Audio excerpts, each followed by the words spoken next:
Ya, kita lanjut sebentar mengulik membuat kalimat negatif, pertanyaan, dan kalimat positif untuk simple present tense. Nah, bedakan lagi mana kalimat yang mempunyai kata kerja verb dan mana yang bukan kata kerja.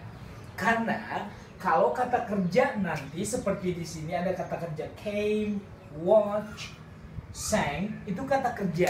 Jadi kita nanti untuk membuat kalimat negatif dan pertanyaan seperti di kalimat simple present tadi, kita perlu kata bantu did.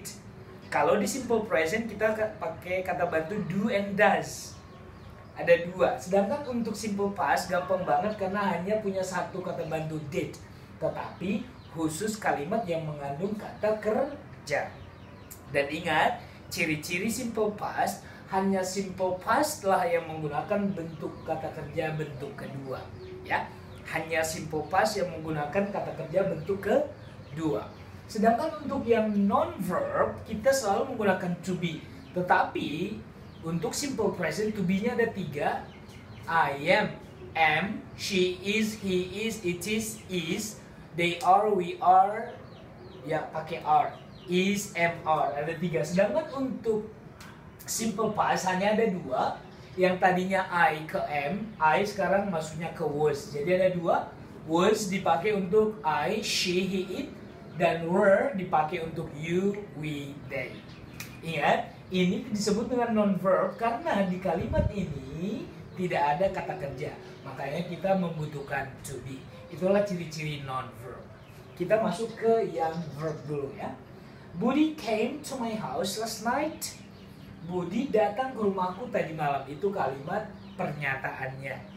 Kalimat negatifnya bagaimana caranya? Untuk menidakkannya pakailah did not. Setelah itu, kalau ini bentuk kedua came, ini kan berasal dari come, came, come. Nanti setelah sudah pakai did not, ini kembalikan ke bentuk pertama ya. Karena tidak boleh ada 2 istri 1 ranjang. Maksudnya karena bentuk keduanya sudah dipakai oleh si did, kata kerjanya kembalikan ke bentuk pertama, come. Kalau di pernyataan kalimat bentuk kata kerjanya itu bentuk kedua came, tapi untuk kalimat negatifnya ketika sudah ada did not, come-nya kembali ke bentuk pertama. Came-nya kembali ke bentuk pertama menjadi come. Ya. Makanya kita harus paham dulu kata kerja yang irregular verb. Ya, irregular verb itu adalah kata kerja yang bukan akhiran ed seperti studi, studied, ya, walked, bukan. Ini kata kerja yang memang bentuk kedua dan ketiganya itu sangat berbeda dengan bentuk pertamanya, ya. Contohnya tuh come, came, come, sing, sang, sung, ring, rang, rung, speak, spoke, spoken. Nah, itu harus banyak kosakatanya biar nanti kita dibentuk negatif dan pertanyaan kita tidak salah.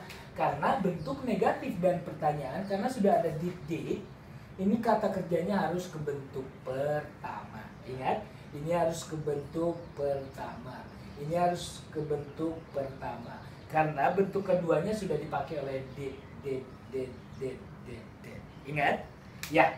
Jadi bentuk negatif dan pertanyaan sudah paham. Untuk menjawabnya nanti tetap kalau yes berarti yes. Ingat karena di sini Budi bukan yes Budi did, tapi Budi ini masukkan ke bentuk he karena dia laki-laki. Yes he did. Atau kalau no he did not disingkat menjadi didn't. Ingat harus disingkat didn't bukan did not ya. Karena jawabannya singkat.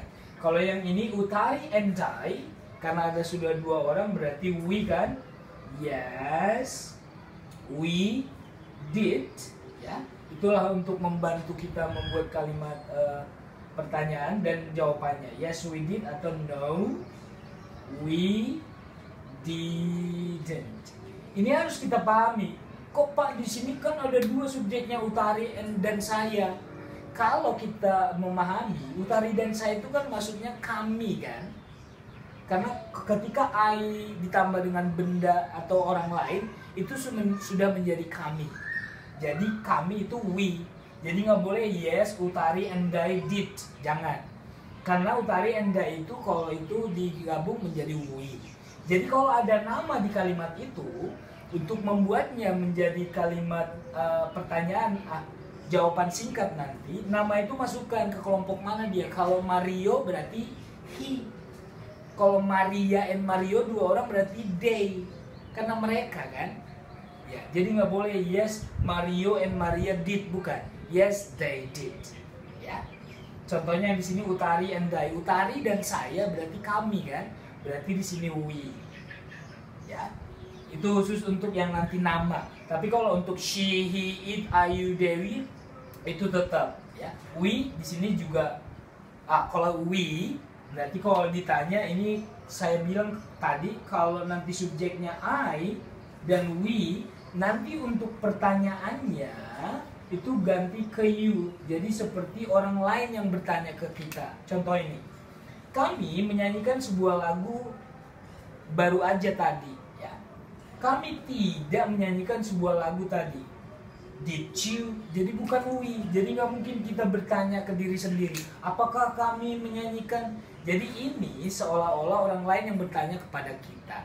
Jadi kalau nanti subjeknya di sini I atau we, ya itu nanti kalau pertanyaannya pasti you. Oke? Iya. Sama seperti di sini. Karena di sini I, ya ada juga kita di situ. Berarti di sini ditanya you, bukan did we, bukan. Gak mungkin kita bertanya kepada diri sendiri ya. Oke. Saya masuk ke kalimat ini, non-verb. Kalau untuk non-verb saya bilang tadi untuk was dipakai untuk subjek I, she, he, it. Kalau were dipakai untuk you, they, we. Ingat, to be dipakai ketika di depannya itu bukan kata kerja. Kalau kata kerja nanti subjek langsung kata kerja. Sedangkan untuk yang bukan kata kerja, subjek ditambah to be dulu, baru nanti ditambahkan noun. Kalau dia noun, adjective kalau dia adjective, adverb kalau dia adverb. And itu singkatan dari noun, adj itu adjective kata sifat, adv itu adverb kata keterangan. Ya contohnya, Intan was at school yesterday.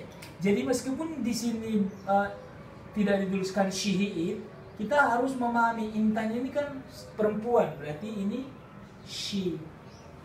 Gitu cara berpikirnya ya. Oke. Intan was at school yesterday. Jadi kenapa ini di sini was? Karena Intan itu masuknya ke she. Jadi di sini was. Intan was not. Kalau untuk nanti untuk menidakkannya gampang, setelah to be tambahkan not. Apakah Intan berada di sekolah kemarin? Was Intan at school yesterday? Jawabannya nanti ingat kalau nama di sini masukkanlah dia ke pronoun. Karena di sini Intan berarti ya she was, bukan yes Intan was, salah. Karena di sini Intan berarti Intan itu masuk ke mana? Ke she. Kalau nanti di sini Intan dan saya, Intan and I, berarti di sini we. Nah, gitu ya. Oke. They were here last night. Mereka ada di sini kemarin. Mereka tidak ada di sini. Were ditambah not. Kalau untuk pertanyaannya, apakah mereka di sini kemarin? Were they? Nah, jadi to be-nya tempatkan di depan, baru subjeknya untuk membuat pertanyaan, ya. Oke, jawabannya nanti untuk not disingkat weren't, itu singkatan dari were not, wasn't singkatan dari was not, ya. Oke, was not disingkat dengan wasn't, were not disingkat dengan weren't. Ingat, mudah-mudahan sudah paham apa itu yang verb, apa itu yang non-verb. Nah, begitulah penjelasan saya mengenai simple past tense. Mudah-mudahan dengan cara ini nanti ada PR sekolah, kita bisa mengerjakan membuat kalimat negatif dan pertanyaan. Terima kasih.